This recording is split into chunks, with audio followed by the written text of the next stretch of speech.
When I first discussed small modular reactors on this channel, the industry was largely still proving itself. Today, the landscape looks quite different. Large industrial users are beginning to sign agreements for future nuclear power. Growth in artificial intelligence technologies and hyperscale data centers to support them have dramatically changed the conversation around electricity demand. Reliable 24-hour electricity has suddenly become one of the world's most valuable commodities. As a result, construction of small modular reactors has accelerated. In Canada, Ontario Power Generation has begun construction of the GE Hitachi BWRX-300. In the United States, TerraPower is advancing its natrium reactor in Wyoming. Kairos Power is constructing the Hermes demonstration reactor in Tennessee, while X-Energy is partnering with Dow Chemicals to bring advanced nuclear heat to industrial facilities. In the United Kingdom, Rolls-Royce small modular reactors has progressed, while companies like Urenco continue expanding the fuel supply chain that is needed to support future deployment. Governments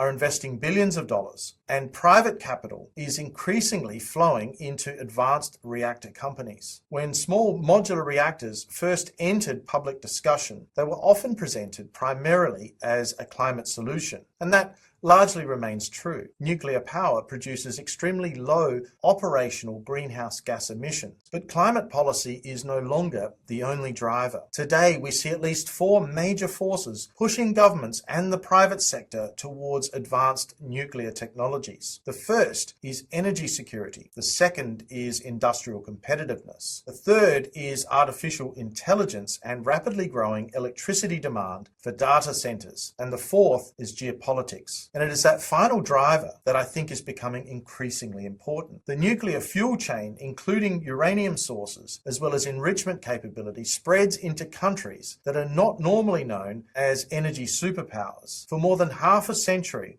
global energy geopolitics has centered on oil and natural gas, much of it concentrated in the Middle East or West Asia. Uranium is different. Its production and enrichment are spread across very different groups of countries, like Australia, for example, South Africa, Kazakhstan, Niger, Namibia, Canada, Russia, and China are all major players. This has the potential to change the strategic landscape considerably. Many people still imagine that the small modular competition is about designing the best reactor. I don't think that's actually what we're seeing, though. Instead, countries are competing to build complete nuclear ecosystems. Designing the reactor is only part of the challenge. You also need fuel enrichment, fuel fabrication, regulators, construction capability, trained engineers, manufacturing facilities, financing, long-term maintenance, and also waste management. In other words, nuclear is not simply a technology. It is an industrial ecosystem, and that changes everything.